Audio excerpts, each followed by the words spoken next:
Good morning, सुप्रभात। स्वागत है आप सभी का। आप देख रहे हैं समृद्धि न्यूज और मैं हूं आपके साथ पूजा तंवर। वक्त हो चला है दिन भर की बड़ी खबरों की ओर रुख करने का। शुरुआत करेंगे दिन की सुर्खियों के साथ। शिव प्रताप शुक्रवार को शिमला पहुंचे, जहां महाशिवरात्रि के दिन यानी आज वो राज्यपाल पद की शपथ लेंगे। हिंदू राष्ट्र पर बोले बिहार सीएम नीतीश कुमार, देश में हर धर्म और संप्रदाय के लोग रहते हैं। अरुणाचल प्रदेश को भारत का अभिन्न अंग घोषित करने अमेरिकी संसद में आया प्रस्ताव तिलमिला सकता है अब चीन।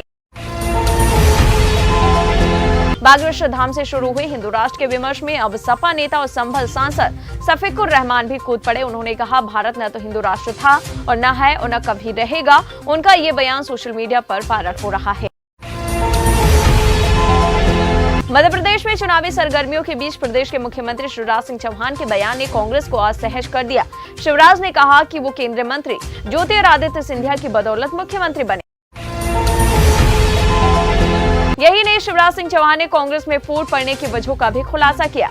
शिवराज सिंह चौहान ने कहा कि कांग्रेस ने ज्योतिरादित्य सिंधिया के नाम पर पूरा चुनाव लड़ा और राज्य में सरकार बनाई, लेकिन सत्ता मिलते ही कांग्रेस सिंधिया को भूल गई और दादा को मुख्यमंत्री बना दिया। सांसद नवनीत राणा ने अब कहा कि लिव इन कल्चर हमारा नहीं है, ये पश्चिमी सभ्यता का अपनाया गया कल्चर है। संसद में उठाऊंगी आवाज। सीएम योगी ने कहा कि आध्यात्मिक जगत में पाकिस्तान की कोई वास्तविकता नहीं है। जिसकी वास्तविकता नहीं है वो इतने दिन चल भी गया वही बहुत है। राजस्थान में चुनावी साल को देखते हुए अपने बजट अप्रैल में मुख्यमंत्री अशोक गहलोत ने ऐलान किया कि प्रदेश में 1 लाख नई सरकारी पदों पर भर्तियां की जाएंगी। पिछले काफी दिनों से इस मांग पर बेरोजगारों का आंदोलन चल रहा है।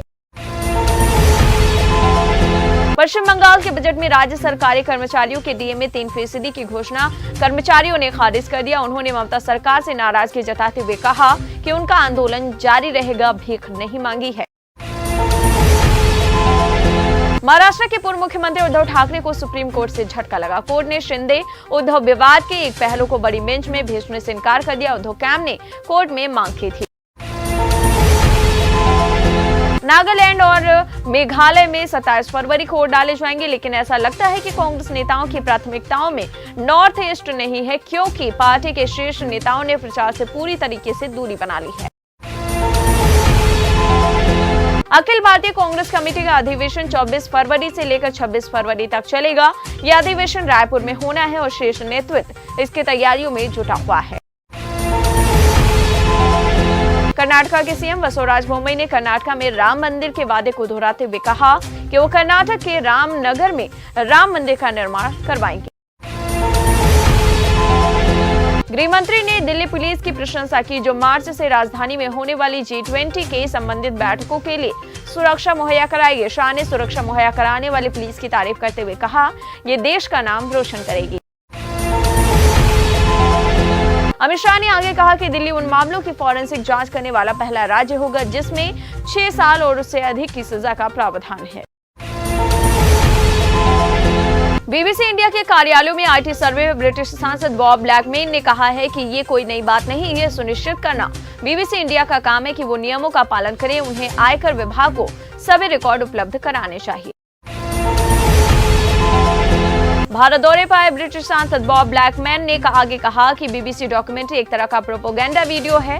ये पत्रकारिता का शर्मनाक रूप है जिसमें नरेंद्र मोदी पर हमला किया गया। ये सच्चाई से बहुत दूर है। इसका प्रसारण बीबीसी द्वारा नहीं किया जाना चाहिए। अब केंद्रीय मंत्री स्मृति ईरानी ने कहा कि हम हिंदुस्तान पर वार स्वीकार नहीं करेंगे। पीएम को बदनाम करने के लिए फंडिंग की जा रही है। जॉर्ज सोरेस के मंसूबे कामयाब नहीं होंगे। सोरेस की लोकतंत्र में दखल देने की कोशिश है। समाजवादी पार्टी ने रोली तिवारी मिश्रा को पार्टी से निकाल दिया। उन्होंने रामचरितमानस पर सपा नेता स्वामी प्रसाद मौर्य की टिप्पणी के खिलाफ आवाज उठाई थी। रोली तिवारी का इस पर कहना है कि वो राम में आस्था रखती थी, 16 वर्षों से पार्टी की कार्यकर्ता थी, उन्हें निकाले जाने का दुख नहीं। उन्होंने कहा, जो राम चाहेंगे अब वही होगा। मड़ौली अग्निकांड के पीड़ित परिवार से मिलने के लिए प्रियंका गांधी वाड्रा आ सकती हैं। इसी हफ्ते उनका कार्यक्रम बन सकता है। वहीं पुलिस की सक्रियता के चलते औचक टूर की तैयारी है।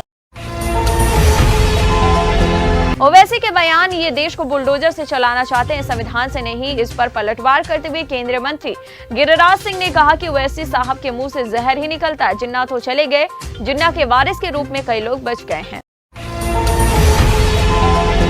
अब ट्विटर ने मनी लॉन्ड्रिंग केस में जेल में बंद दिल्ली के मंत्री सत्येंद्र जैन का ब्लू टिक वापस लिया। दक्षिण अफ्रीका से 12 चीते लेकर आज भारत पहुंचेगा ग्लोब मास्टर विमान। शाहजहां का 368वां उर्स 17 से 19 फरवरी तक ताजमहल में मनाया जा रहा है। इन 3 दिनों तक ताजमहल में पर्यटकों की एंट्री फ्री है। ताजमहल के तहखाने में मौजूद शाहजहां मुमताज के असली कब्रों का दीदार भी हो सकेगा। छत्तीसगढ़ के बस्तर में भाजपा नेताओं की हत्या के मामले में डीजीपी ने एनआईए जांच के लिए पत्र लिखने के बाद राजनीति गर्मा गई है। भाजपा ने इसे लेकर सरकार पर सवाल खड़े किए। वहीं मुख्यमंत्री भूपेश बघेल ने भी पलटवार किया। उन्होंने कहा कि अगर रमन सिंह को सरकार पर भरोसा नहीं तो एनआईए जांच करा ले। अब तो डीजीपी ने भी इसे लेकर पत्र लिख दिया, लेकिन हत्या का राजनीतिकरण न करें। इंदौर ने 30 करोड़ खर्च करने के बाद नगर निगम ने शहर के दिल राजवाड़ा की उम्र 100 साल के लिए फिर बढ़ा दी। जी हां, अमिताभ की आवाज के अलावा मीलों के भोंगे, घोड़ों की टाप और टेम्पो की आवाज के इफेक्ट भी इसमें मौजूद रहेंगे और दीदार कर सकेंगे लोग।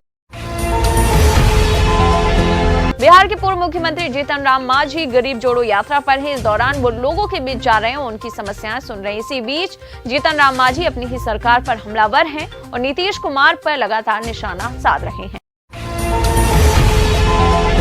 अरवल में तो मांझी ने अपने बेटे को सीएम बनाने की मांग कर दी। बिहार के अरवल में मांझी ने कहा कि मंत्री संतोष सुमन मुख्यमंत्री बनने योग्य हैं। नेट भी कंप्लीट कर लिया है, वो प्रोफेसर भी हैं। जनता उन्हें सीएम बनाने के लिए आशीर्वाद दे। उपेंद्र कुशवाहा पर टिप्पणी करते हुए नीतीश कुमार ने कहा कि अगर कोई मेरे खिलाफ बोलेगा तो वो जनता का नेता नहीं बनेगा, किसी पार्टी का ही नेता बनेगा। दिल्ली एनसीआर में प्रदूषण बढ़ने की आशंका को देखते हुए फिर से ग्रेडेड रिस्पांस एक्शन यानी ग्रैप का दूसरा चरण लागू कर दिया गया। इसके तहत डीजल जनरेटर और तंदूर में कोयले पर पाबंदी रहेगी। हरियाणा में 2 लोगों की लाश मिलने के बाद राजनीतिक स्तर पर बयानबाजी शुरू है। कांग्रेस नेता रणदीप सुरजेवाला ने कहा कि हरियाणा को अब नफरत की फैक्ट्री बना रहे हैं। सरकार साफ है कि ये सरकार के संरक्षण में ही हो रहा है। उत्तर प्रदेश के प्रयागराज जिले में पुलिस ने गांजा तस्करी कर रहे 2 लोगों को गिरफ्तार कर लिया है। पुलिस ने उनके पास से करीब 1.25 क्विंटल गांजा बरामद किया। हिमाचल प्रदेश में 2 व्हीलर पर वीआईपी नंबर HP 999999 के लिए लग गई 1 करोड़ की बोली। सीएम तक पहुंच गया ये मामला। तो वहीं सुक्खू ने ट्रांसपोर्ट डायरेक्टर अनुपम कश्यप से विवरण मांगा है। बीते 8 फरवरी को एक विवाद में मारपीट के बाद 28 वर्षीय सैनिक की मौत हो गई थी। पुलिस ने मामले में डीएम के पार्षद समेत 9 लोगों को गिरफ्तार किया। और भाजपा प्रमुख के अन्नामलाई ने राज्य की स्टालिन सरकार पर निशाना साधा। अन्नामलाई ने इसे डीएमके की असंवेदनशीलता बताते हुए कहा कि तमिलनाडु में सैनिकों को सम्मान नहीं दिया जाता और उन्हें एलियन के रूप में देखा जाता है। तुर्की और सीरिया में आए विनाशकारी भूकंप की वजह से मरने वालों की संख्या में लगातार इजाफा होता जा रहा है। आपको बता दें, एजेंसी ने बताया कि भूकंप की वजह से अब तक 41,000 से अधिक लोगों की मौत हो चुकी है। रांची के रिम्स अस्पताल में मोर्चरी का डीप फ्रीजर 1 साल से खराब पड़ा है। अस्पताल प्रबंधन की लापरवाही की वजह से इस मोर्चरी में रखे 24 शव सड़ गए। वहीं बाकी शव की हालत बहुत खराब है। मामले का खुलासा होने के बाद अस्पताल प्रबंधन ने टेंडर बनाने की बात कही है। लालू यादव ने छपरा में पिटाई के बाद मारे गए युवक के पिता से बातचीत की। लालू ने कहा जो दोषी है वो पताल में भी जाकर क्यों न छुप जाए, पुलिस उन्हें ढूंढ निकालेगी। उधर टीम इंडिया के खिलाड़ियों को लेकर स्टिंग ऑपरेशन में इंजेक्शन वाली बात कहने वाले बीसीसीआई के चीफ सेलेक्टर चेतन शर्मा ने अपने पद से इस्तीफा दिया। उन्होंने ये इस्तीफा बोर्ड सचिव जय शाह को भेज दिया। एम्स में मरीजों की बढ़ती भीड़ और लंबी प्रतीक्षा सूची के मद्देनजर मरीजों को राहत देने के लिए क्षमता विस्तार पर तेजी से काम हो रहा है। चीन की संसद ने अमेरिकी हवाई क्षेत्र में चीन का संदिग्ध जासूसी बलून मिलने पर अमेरिका की प्रतिक्रिया की निंदा की और अमेरिकी सांसदों पर अन्य देशों की संप्रभुता का उल्लंघन करने का भी आरोप लगाया। चीन की यह प्रतिक्रिया ऐसे समय में आई है जब चीन का संदिग्ध जासूसी बलून मिलने पर अमेरिका ने इस घटना की निंदा करने वाला प्रस्ताव पारित किया। भारतीयों ने एक बार फिर से अपनी काबिलियत से पूरी दुनिया में अपने देश का झंडा बुलंद किया है। यूट्यूब के सर्वोच्च पद पर भारतीय मूल के नील मोहन अब यूट्यूब के अगले सीईओ होंगे। गूगल इंडिया से 453 कर्मचारी निकाले गए। रिपोर्ट्स की माने तो कर्मियों का छटनी का मेल कंट्री हेड और गूगल इंडिया के उपाध्यक्ष संजय गुप्ता की ओर से भेजा गया। चीन सीमा के दुर्गम स्थानों पर भारतीय चिनूक विमानों की मदद से वायुसेना ने पहुंचाई भारी मशीनरी।